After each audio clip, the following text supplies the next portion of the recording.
Fala aí meus manos, aqui é o Blake, sejam bem-vindos para mais um vídeo. Como devem estar percebendo, eu tô meio rouco, então esse vídeo eu vou tentar falar o menos possível.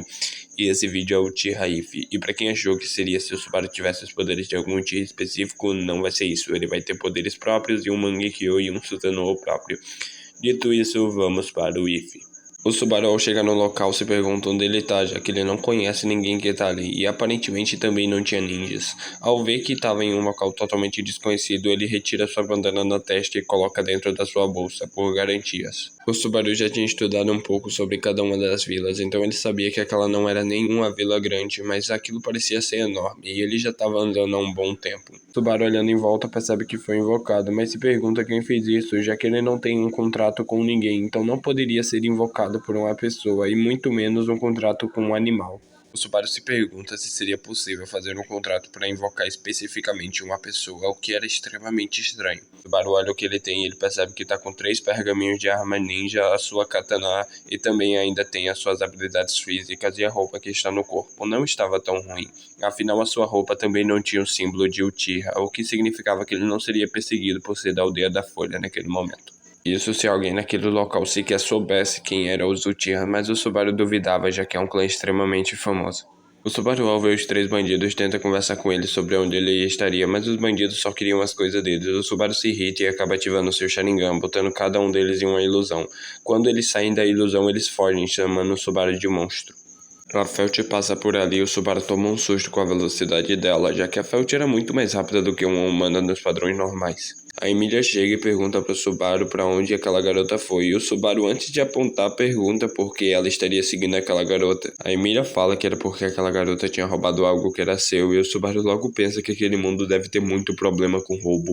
O Subaru pensa mais um pouco e decide ajudar a Emília a localizar aquela garota, já que a garota era tão rápida que poderia ser uma ninja, o que seria um problema, já que ele pensava que a Emília não tinha força física nenhuma, já que não tinha visto a Emília agir em nenhum momento. Subaru avisa a Emília que pode rastrear a garota e fala que vai fazer isso com muito prazer. A Emília tá se perguntando a todo momento por que o Subaru tá ajudando ela, sendo que ela e ele são completos desconhecidos. Por causa da multidão, o Subaru tava com um pouco de dificuldade para alcançar a Felt, e ele não queria pular em cima das casas, já que ele não queria chamar nenhum tipo de atenção para ele. Isso poderia ser extremamente problemático se aquela vila fosse de ninjas também. Subaru conseguiu acompanhar a Felt até a cidade, mas como ele não pulou de cima de casa em casa, ele acabou perdendo a Felt de vista, mas ele conseguia rastrear pelo chão agora. Chegando na cabana do velho Ron, a Emília questiona a Felt porque ela tinha roubado o seu brasão, e manda ela devolver o seu brasão. A Elsa tenta atacar a Emília, que o Puck acaba defendendo. O Subaru logo toma a luta, pegando a sua espada e a sacando. O Subaru percebe que não teria como lutar contra a Elsa sem o Sharingan, então ele já o ativa, mas percebe que não vai conseguir estender muito essa luta, já que tinha treinado o dia inteiro utilizando até mesmo seu Mangekyo. Não seria nem um pouco bom estender essa luta por mais tempo. A Elsa estava tão concentrada na luta com o Subaru que acabou tendo seu pé congelado pelo Puck e pela Emília. O Subaru estava com pouco chakra, então ele decide acabar com a luta o mais rápido possível. Ele saca algumas kunais e lança na direção da Elsa. A Elsa acaba defendendo boa parte das kunais, mas acaba não defendendo a última, que tinha um papel bomba colado, e acaba explodindo ela. O Subaru pensa que foi muito bom não ter tido que usar nenhuma das habilidades do Mangekyo, já que isso seria um grande problema para ele. Somente o uso do Sharingan já tinha deixado ele com o chakra muito baixo, já que ele já tinha treinado pelo dia inteiro, então agora ele estava completamente exausto e não conseguiria usar muito mais técnicas. A Elsa sai do meio dos escombros e tenta atacar a Emília e acaba conseguindo desferir um golpe na barriga da Emília. O Subaru, percebendo que não tem escolha, acaba ativando seu Mangekyo para usar uma das suas técnicas. O Subaru utiliza a habilidade de Rekobushi do seu Mangekyo Sharingan, voltando 2 segundos no tempo antes da Elsa atacar a Emília. O Subaru utiliza kunais para afastar a Elsa rapidamente. A Elsa achou que ia explodir mais uma vez e acabou recuando rapidamente para não ser atingida mais uma vez por essa explosão. Após isso, a Elsa decide que já foi o suficiente e decide ir embora dali. Pelo Subaru já estar sem chakra por ter treinado o dia todo e também por ter lutado contra a Elsa e usado seu Mangekyo mais uma vez, ele acaba por desmaiar. Pelo Subaru ter ajudado a Emília, ela decide levar ele para a mansão. O Subaru olha para o teto e percebe que não conhece aquele teto e nem aquele lugar.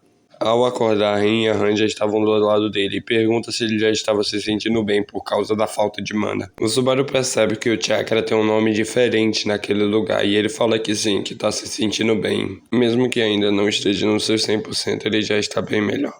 O Subaru, enquanto conversa com Roswald, acaba descobrindo que a Emília era uma candidata real e ele fica bem bravo com Roswald por ter deixado a Emília completamente sem nenhum segurança enquanto ela estava na capital.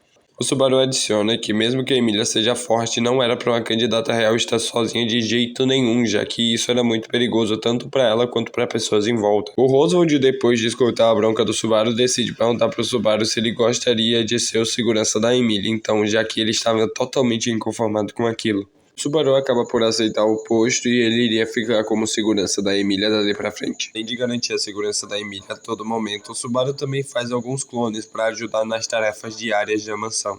O Subaru mandou juntamente com a Ren um clone para carregar todo o peso das compras que ela ia fazer. Após esse serviço acabar, o clone volta para a cidade para garantir que nada iria acontecer por lá. O clone do Subaru tinha chakra suficiente para lidar com o problema da Meili, e assim ele fez, lidando com todo o problema sozinho. Ao desativar o clone, o Subaru recebeu todas as informações do que tinha acontecido e ele percebeu que foi a melhor decisão possível deixar aquele clone por ali durante aquela noite. Se passaram alguns dias e em um dia desses estava chovendo bastante. O Subaru saiu pro lado de fora. A Ren foi chamar ele, mas acabou tomando um susto quando viu a presença do Subaru, já que ele estava com uma mana negra em volta dele. O Subaru olha para trás e percebe a Ren ali e caminha para entrar. Quando ele caminha para entrar, o que estava em volta dele começa a desaparecer totalmente. A Ren decide perguntar o que era aquela mana densa que estava em volta da Subaru. O Subaru fala que era o seu Suzano, que ele estava usando parcialmente para evitar as gotas de chuva. A Ren fica sem entender e o Subaru explica que isso é uma das técnicas do seu clã. Mas alguns dias se passam e o Subaru percebe que uma das suas armas principais não tinham tantas, então ele teria que ir para a cidade para um ferreiro forjar algumas kunais específicas para ele. Subaru e Ren na cidade ficam procurando o dia todo, mas acabam não achando nenhum ferreiro que estivesse livre. Enquanto no outro dia a Emília iria para a iniciação da seleção real, Subaru iria tentar encontrar um ferreiro para fazer as suas kunais para ele. No dia seguinte, o Subaru acha um ferreiro para fazer as kunais. Ele explica que tanto o peso quanto o formato seriam importantes para ele poder utilizar com total eficiência. O ferreiro entende e fala que as unidades que o Subaru precisa vai estar pronta daqui a alguns dias. Se passam alguns dias e o ferreiro consegue terminar as kunais até que bem rápido, o Subaru fica bem surpreso com a eficiência dele para fazer algo que ele nunca tinha feito antes, e agradece a ele pelas kunais que ficaram ótimas. Naquela noite mesmo, o Subaru e a Ren começam a retornar para a mansão. E do caminho começa a se criar uma névoa um pouco densa. O Subaru, suspeitando de algo, acaba ativando seu Sharingan e vê que aquela névoa estava cheia de mana. Ao Subaru perceber a baleia branca, ele utiliza de um jutsu de fogo para tentar manter ela longe, utilizando uma enorme quantidade de mana nesse jutsu de fogo. O Subaru percebe que o jutsu bola de fogo não causou quase nenhum dano à baleia branca, então ele decide que vai lutar com tudo contra ela. Subaru primeiramente permite que a carruagem pegue um pouco de distância da baleia branca. No momento que a carruagem pega uma distância minimamente decente, o Subaru decide ativar seu Suzano perfeito. Ao ativar seu Suzano perfeito, Subaru saca o que parecia uma espada da sua cintura. O Subaru começa a manejar o que parecia uma espada, acaba se tornando um chicote gigantesco com 1 km de comprimento. Foram necessários apenas 2 ataques para a baleia branca cair completamente. Após o Subaru terminar o serviço contra a baleia branca, a Ren estava em completo choque com o que tinha acabado de acontecer. E quando ela comenta de ter sido apenas 2 golpes, o Subaru fala que o primeiro ele acabou errando sem querer. Após o Subaru falar isso, a Ren percebe que o primeiro ataque do Subaru só removeu a névoa do local, não acertando nem sequer a baleia branca. Nesse momento, a Ren começa a questionar o Subaru sobre as habilidades dele, já que ela estava completamente sem acreditar no que ela tinha visto. O Subaru e a Ren ficam conversando sobre as habilidades do Subaru pelo caminho de volta inteiro. Ao chegar de volta na mansão e se passar um tempo, o Subaru e Ren acabam se deparando com o ataque do culto da bruxa. O Subaru ficou responsável por lidar com Betelgeuse, mas para ajudar o pessoal da cidade, ele invocou alguns clones e mandou pra lá, além de ficar com alguns clones para o ajudar nesse combate também. O Subaru estava com um pouco de dificuldade para lidar com as mãos invisíveis, já que ele não era capaz de vê-las 100%, mas era capaz de senti-las por causa do seu Mangekyo.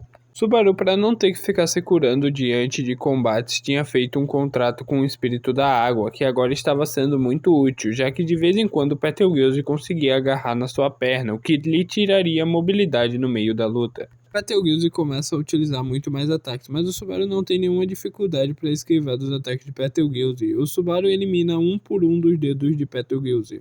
Betelgeuse já estava com seu último dedo e o Subaru acaba finalizando esse último dedo com o Jutsu Bola de Fogo. Por o Subaru ter um contrato com o espírito da água, o Betelgeuse não consegue roubar o seu corpo. Após a derrota do culto da bruxa, o Subaru descobre que vai ter que ir para o santuário, então ele deixa 3 clones, cada um com 25% do total do seu chakra. A Rin até chega a perguntar se aquilo não era gasto de mana inútil, mas o Subaru fala que não, já que ele é bem acostumado a utilizar a quantidade de clones muito maior do que essa.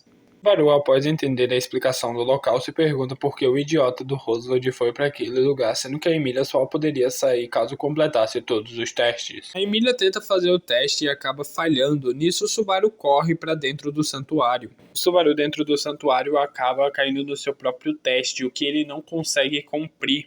Seu passado era conturbado demais para ele superar naquele momento. Mesmo sendo incapaz de passar no seu teste, Subaru acaba acordando primeiro que a Emília, por ter uma certa resistência mental.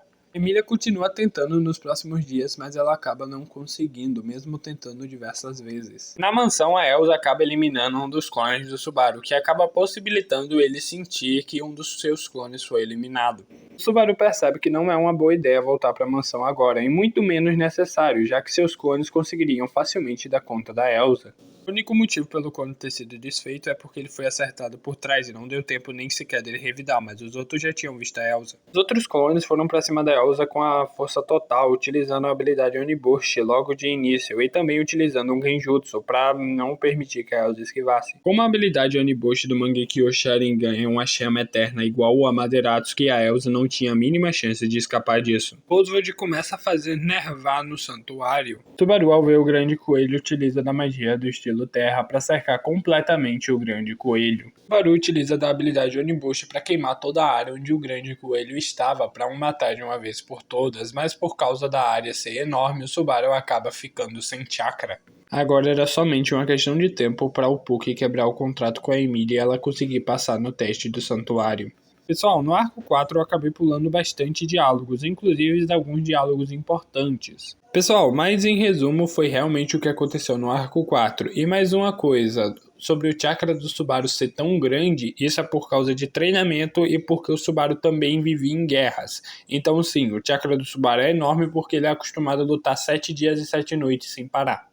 Eu não sei qual vai ser o próximo vídeo, provavelmente vai ser o vídeo de curiosidades e depois vai ser alguns vídeos das virtudes, que eu ainda vou ter que explicar como as virtudes vão realmente funcionar. Muito obrigado por assistir até aqui, eu gostaria que se você pudesse, você iria em outro vídeo. Temos um vídeo do Sung e também temos do vídeo do Yuta, que são os que o pessoal mais gosta daqui do canal, então pode ir lá ver. E é isso, tenha um ótimo dia.